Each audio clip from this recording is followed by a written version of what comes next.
politika sosialy fiainam-pirenena toe-karena zava-misy izany rehetra izany no hitanao anatin'ny vaovaon'ity tanindrazana. Mahatonga loza tsy na be dia be ary tsy ho vatanisatsika fa misy fotsiny hoe antony avy amin'ilay mpamily, misy antony avy amin'ilay fiara na ilay moto, misy resaka teknika, misy antony avy amin'ny lalana, misy antony avy amin'ny fotodrafitrasa, misy avy amin'ny mpandeha. Miverina indray ny lozam-pifamoivozana ateraky ny moto. Manomboka mirongatra indray tatoato ny lozam-pifamoivozana ateraky ny kodiaran-droa na ny moto. Matetika amin'ny fiarahamonina no manome tsiny ireo mpitondra moto eto amintsika amin'ny hoe mandeha mafy loatra, misetrasetra sy ny sisa. Tsy voatery mitombona foana nefa izany hevitry ny olona izany, hoy ny mpampianatra mamily fiarakodia sy moto Andriamatoa Jackie Abdou. Inge tsy voatery hoe mpitangina moto amin'ny kodiaran-droa azy foana ny diso fa firifiry moa ny olona tonga dia miazakatsaka fotsiny rehefa miampita. Firifiry moa ny olona lasa saina rehefa miampita ny arabe. Tsy misy hoy izy olona miala ao an-tranony ka mitondra moto na fiara ka maniry no tratry ny loza, fa matetika dia tratry ny tsy nampozina foana ireny. Matetika ihany koa dia tsy miankina aminy fa mety ho miankina amin'ny mpampiasa lalana hafa toy ny fiara, ny mpandeha tongotra, ny bisikileta sy ny sarety. Hajaina ny lalàna ny fifamoivozana ho an'ny rehetrarehetra. Dia hajaina le hoe ity ny lalana ho an'ny fiara, ity lalana ho an'ny moto, ity lalana ho an'ny olona, ity lalana ho an'ny mpivahatra, ity tokony samy manana ny toerany avokoa izany ny rehetrarehetra. Dia ny mpandeha tongotra ihany koa tsy manao izay daniny kibony fotsiny fa misy hoe eto fiampita amin'ny mpandeha tongotra. Fosotra mahabetsaka ny loza eto amintsika hoy izy, ny tsy fahafehezan'ny mpampiasa ny lalana amin'ny feno fifamoivozana, ka samy manao izay saim-patany ny rehetra eny an-dalana eny. Noho ny fanentanana sy ny fepetra izay noraisin'ny fanjakana ihany koa dia nambaran'ity mpanabe ity fa efa mihabetsaka amin'izao ny olona no maka ny fahazon-dalana mamily fiara sy moto na dia mbola tsy manana fiara aza.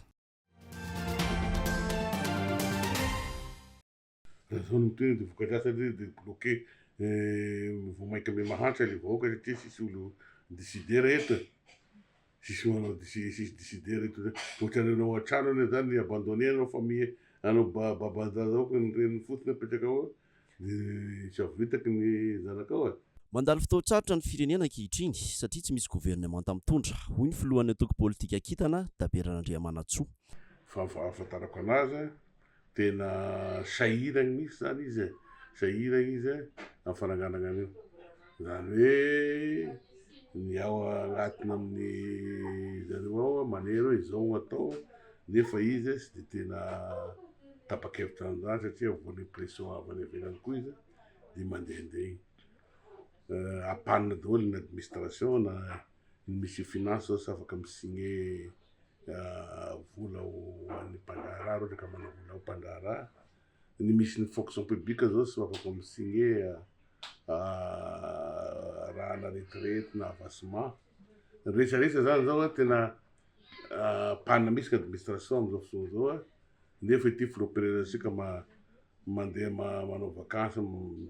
Ny filoham-pirenena hoy izy variana nijery kilalao dia avy eo firenena mahantra kely ary no tsy diany. Tsy hitako izay nankanesana tany Guinée-Bissau hoy izy satria tsy hita hoe inona moa izany ny tombontsoa iarahantsika miasa amin'ny firenena mahantra toy izany. Za fantako loatra ny Guinée-Bissau zany satria za tamin'ny fonction publique igny président misy fonction publique africain dia mpandehana Guinée-Bissau. Fantako loatra fa tsy dia misy tombontsoa azontsika zany andeha ny Guinée-Bissau. Tany aho fony ministry ny asa vaventy ho hatrany ny teniny fa firenena tsy sasatry miaina fanonganam-panjakana zany Guinée-Bissau zany. Izy fanina ny eto-toerana izy mafy be angamba ny pression eto-toerana ny ao agnatiny ao manera anazy amin'ny fanonganan'ny gouvernement io, ny any ivelany koa manera anazy zao no atao dia izy mivezivezy igny.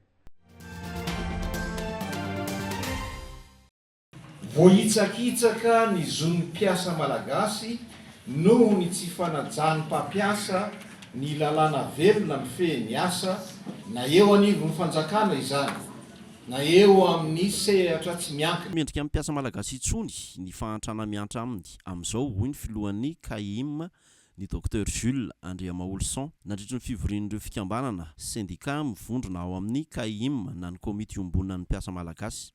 Ohatra amin'izany ny tsy fandraisana ho mpiasa raikitra, ireo mpianatra na vika fiofanana toy ireo mivoaka avy amin'ny école normale supérieure sy ireo paramédicaux ny tsy famoahany primature ireo dossier anarivo momba ny reclassement, titularisation, intégration, ny volan'ireo mpampianatra mpikaroka CSS eny amin'ny université.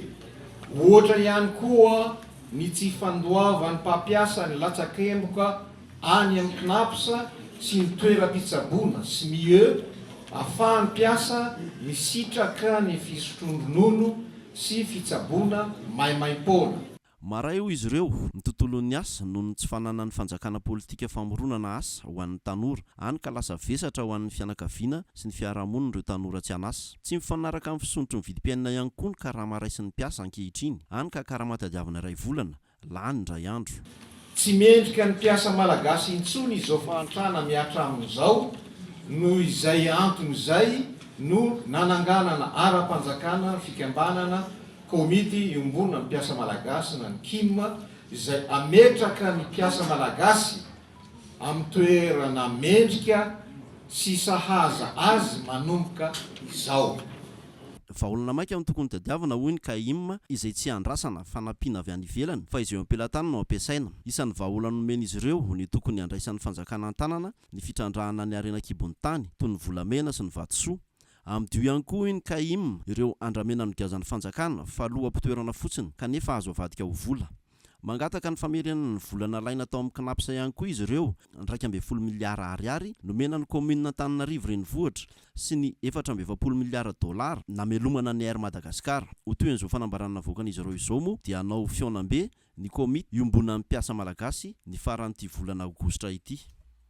Mampiomana sahady atsika mpiasa zany mampiomana sahady ny mpiasa malagasy rehetra manerana ny nosy ny KIM fa isy ny fiaonam-be ho tanterahana eto Antananarivo ny sabotsy fa 1 aogositra 4 sy